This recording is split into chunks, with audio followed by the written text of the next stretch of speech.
This is the BS that your boy's talking about right here, man.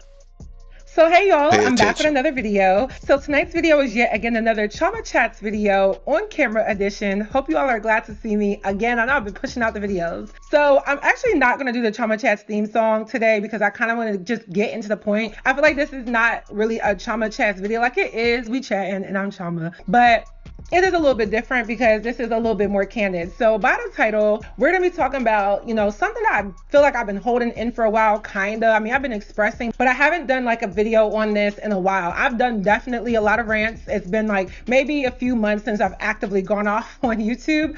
But being more specific about it and actually making it a video where y'all can see me and I can speak from my experience. So if I'm being honest, this is a conversation that I didn't know how to have until recently. This isn't like a gossip or tea video or whatever. This isn't celebrity breakdown. Okay, this one is a little bit more personal and honestly overdue. We're talking about YouTube burnout, okay? And why so many creators are leaving this platform or taking a step back or just confused about it, and why I have seriously been considering doing the same for a while. If you've been watching me for any length of time, I've been going off. Now, before you click off and assume that I'm being dramatic, I'm not quitting tomorrow, okay? But this is real talk. If you've been following me for a while, like I said, you've probably noticed some shifts in how often I post, how I talk about certain things, and even just like my overall vibe with the content. And I think it has been better. I do like that I'm a little bit more open-minded. I like to like present both sides and still give an opinion. I'm definitely a lot more polished than how I started. And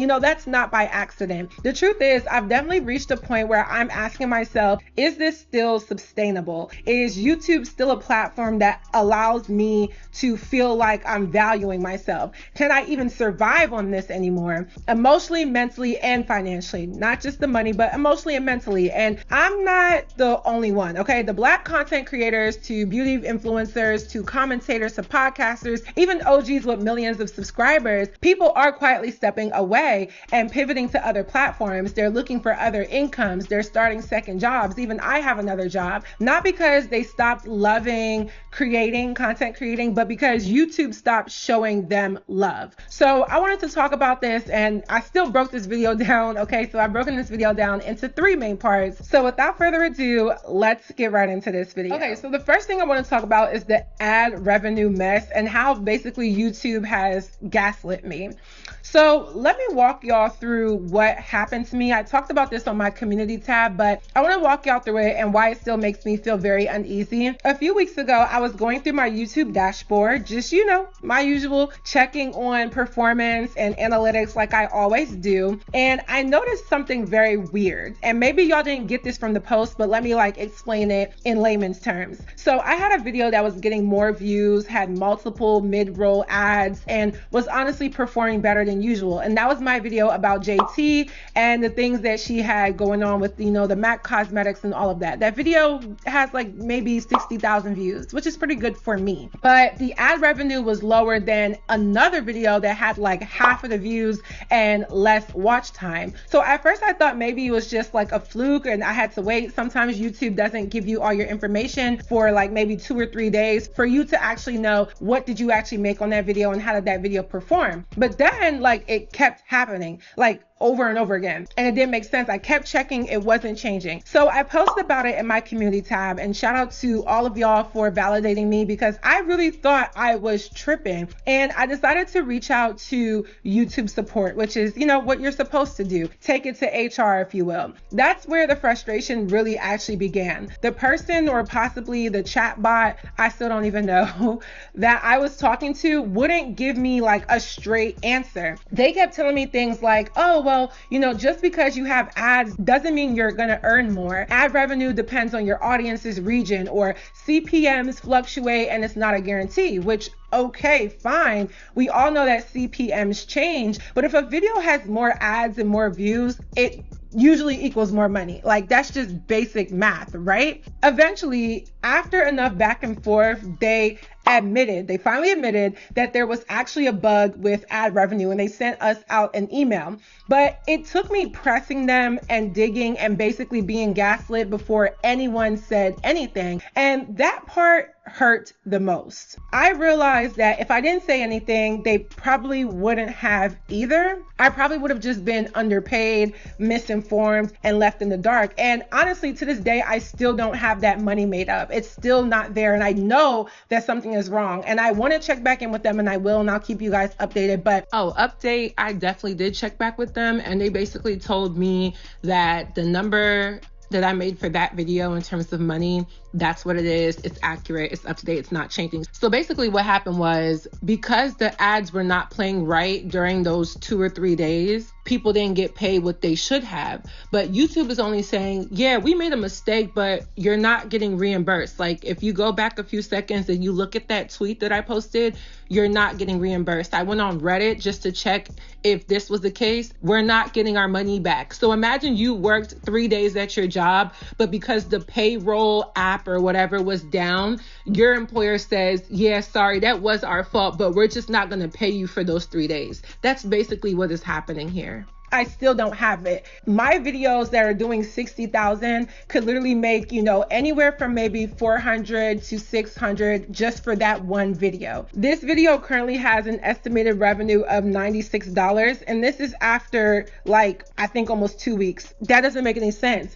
As of today, August 20th, 2025, it has an estimated revenue stream of $118 for a video that has almost 60,000 views. That doesn't make any sense. And as you can see, there's such a dip in that bottom July 27th, July 28th, around that time when this happened. I only made $9 that first day. That doesn't make any sense, you guys, and they're not going to reimburse me. Meanwhile, the video has, again, almost 60,000 views. But if you go to my Shannon Sharp video, which has pretty much half of those views, still did pretty decent. You know what I'm saying? That video has made me $330 overall. And if you go to my video after that, which is closer to my JT video, this is the one I did on LeAngelo Ball and, his side chick or whatever, just to see how much that video has made in the time that it's been up, it has made $402.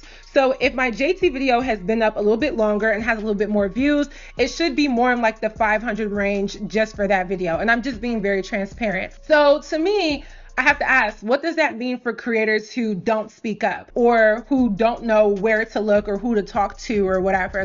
How are we supposed to trust this platform with our income when we're not even getting clear answers about our money? And there were some people trying to also gaslight me and say, well, if you take this to court, you're not going to win. How can you go against your employer? And I feel like it's that same rhetoric that tells people to just shut up and be humble and take what you can get when you know you're being wronged. And I'm sorry, as a Black woman who's had to fight 10 times as hard and be 10 times more educated, 10 times more intelligent, 10 times more humble to even get here to where I'm at, I refuse to keep on doing that. You're not going to tell me to shut up, especially when if your check was short, you wouldn't tell anybody to just be like, oh, well, I'm going to just accept that. A video should not make $95 when other videos are making way more than that. And there's no restrictions. There's nothing that says that it wasn't advertiser friendly. I met all the criteria, the guidelines. It should be business as usual. So all of this basically reminded me YouTube is a business. And like most businesses, they will protect their image before they protect their creators or their employees.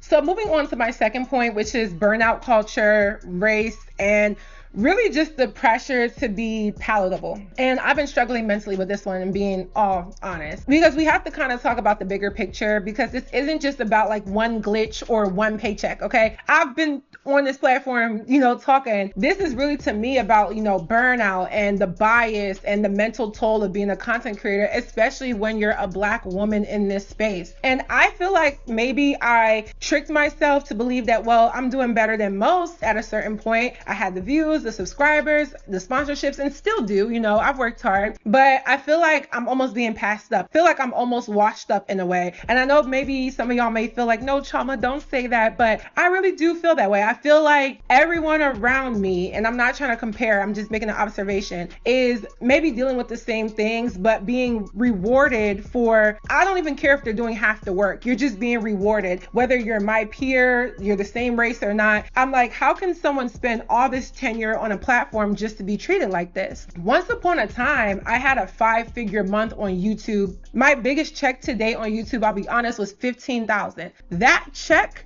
it literally changed the game for me. I thought, okay, I can finally do this full time, and I've made it. I didn't expect to make it every month, but you know what I'm saying? I was like, my video was up. I had a video go viral. It brought me so many more subscribers. I even hit over the 200,000 mark because of this video. And that was in 2022. It's 3 years later, and I don't think I've peaked like that again. So now I don't make anything close to that, not even on my best month. If it wasn't for my sponsorships, I genuinely don't know how I'd be able to keep doing this. In all honesty, YouTube alone, and I'm being honest, for those of you that want to do it, it's not enough to survive on anymore. At least not for creators like myself. Not saying it works for everybody that way. And while I still get to pay my bills and keep a roof over my head, I'm very grateful. I've also had to pick up a second job. The money is not money, and like they've been saying, I'm trying to monetize other platforms. You know, I'm on Spotify. You guys told me to do short form content. I've been posting on TikTok. You guys told me to make a vlog channel. I'm doing that. Y'all told me to make my thumbnails stand out. I did that. Y'all told me to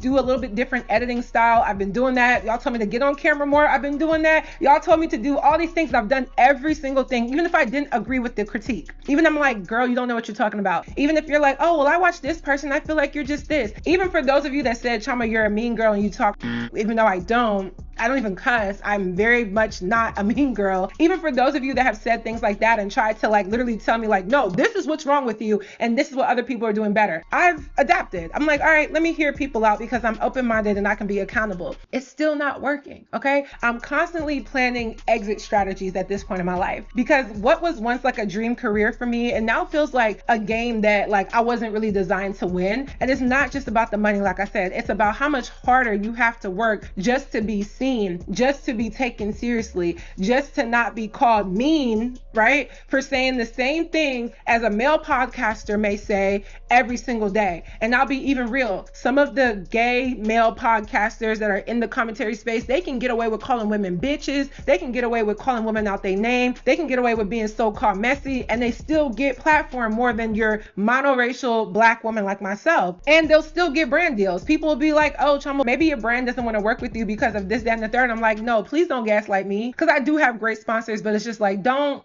do that. And the crazy thing is the sponsors that I get are white owned brands. I've reached out to so many black owned brands. A few months ago, it wasn't just black owned, but I made a list of like 100 brands. I emailed all of them. I spent like a day or two doing this. I think I heard back from a few. Most of them didn't respond, or some of them will say things like, oh, well, we're not looking for influencers right now. We'll keep you on the list, which I think is just a nice way of saying, no, we don't like you. I think I got some PR from Remedy. I think that's all that came out of emailing, I think 60 to 80 brands. Okay. So I've done the work. Like people be thinking like, oh, well, you're just sitting here waiting for stuff to come to you. Nah, like I'm sitting here trying. I'm sending the emails. So, you know, I've had people tell me that I critique too much, or that my tone is too harsh, or that my commentary might scare off sponsorships. I've heard it all.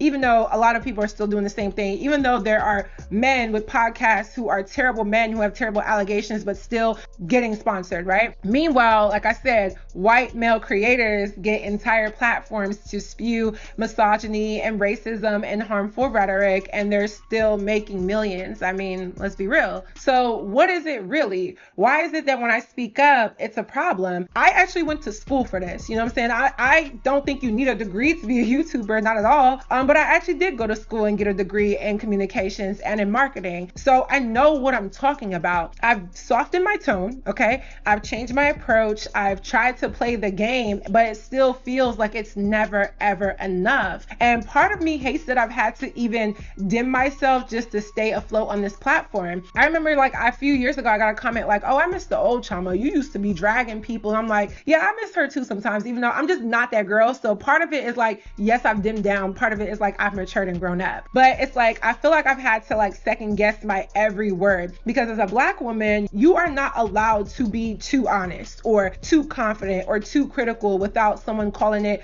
aggressive. Even one time I posted a video like this regular, maybe about a month or so ago, and someone commented, I screenshot the comment because it was like one of the biggest hating comments that I ever got. I'll post it, but they were like, I feel like you're trying too hard to be perfect or pretty or something. I'm like, what type of hating? What? Like, Just say you're jealous at this point because that sounds very crazy to me. So like, yeah, you can't be too sure of yourself. You can't be too confident unless someone wants to put you down. It's like people see a beautiful girl who's educated, talented, and just has something going for her, and they just hate it. I don't know, but it'd be your own people. But then like people wonder why people are quitting. People are choosing peace over the performance at this point. And I've talked about this. Why burnout is literally driving creators into depression and anxiety and survival mode is because of all it is. It's not just about the views anymore. It honestly is about preserving your dignity. So, just hitting on my third point, my final point, basically answering what's next and kind of like planning an exit strategy. A lot of people are going to say, like, oh, you're just being dramatic, but like, nah, I feel like I did the crash out. You feel me? And now I'm kind of just trying to convince myself to like peacefully ride this out the best I can. I hope that, there's a turnover. I've been praying about it, but I know that there's other things I want to do. And that's why I said I want to talk about what's next for me and for content creators like myself. The truth is, a lot of us are planning exit strategies, or if it's not a full blown exit, it's just kind of like a turnover into something else. I started as a beauty influencer back in 2014, 2015. I was a senior in high school. That's when I started my channel. And I have kind of gotten away from that, thinking like, oh, well, I just want to be known for my intellect and not my looks. Hence why I was like off camera for like 2-3 years. I only did podcasts. People were watching me. They didn't even know what I looked like, right? And, I'm someone who's still very girly. We love pink over here. We love hair. We love makeup. I do everything myself. And I've been trying to get back into that. Hence why I've been collaborating with a lot of beauty professionals here in Atlanta now that I've moved. I'm also restarting my modeling company, Queen Team Models. And, I'm just trying to figure out other things I can do, maybe not a full-blown quitting or exit, but just other things that make this feel a lot less stressful. Some content creators are going to Twitch. I have like a whole streaming setup that's about to get on and going because I'm like, well, maybe if I just stream, I don't have to deal with certain things. Some people are moving to TikTok, which I've been also posting on there. Some people are building a Patreon, which a lot of you have suggested, and I do have a Patreon. It's just, having to post on there. I don't want to make y'all have to pay for something, but it's kind of like I don't even know what else to do. Some are starting businesses. Like I said, I'm doing my company. Some are just leaving content creation altogether. And I truly get it. You can't keep pouring your soul into a platform that barely acknowledges your existence, especially when you've been on here for over a decade. And honestly, if I had enough grant funding for my modeling agency, grant writers hit me up. But for my agency, Queen Team Models, which is my true passion, that's where my true passion lies,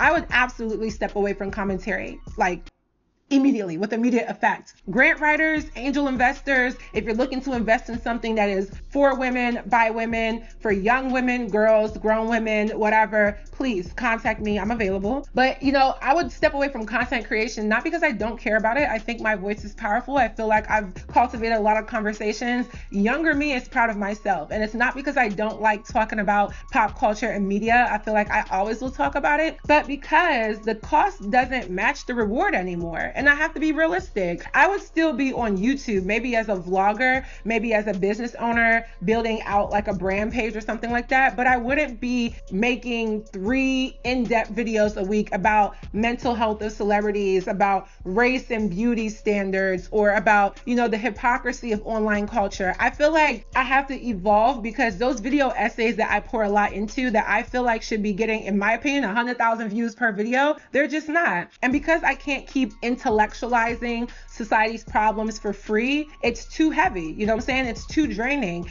And some people just are not, how do I say this? They're just not, they just don't want to get it. Like, I have a niche market. If you watch me, you're probably an intellectual, but that's not the average person. I'll be honest. And honestly, this is sometimes a thankless job. So if you're watching this and you're wondering, where are your favorite creators or the girls that you always used to watch and where are they going? This is why. They're honestly exhausted. They're very much underpaid. They're over criticized and they're not crazy for wanting better.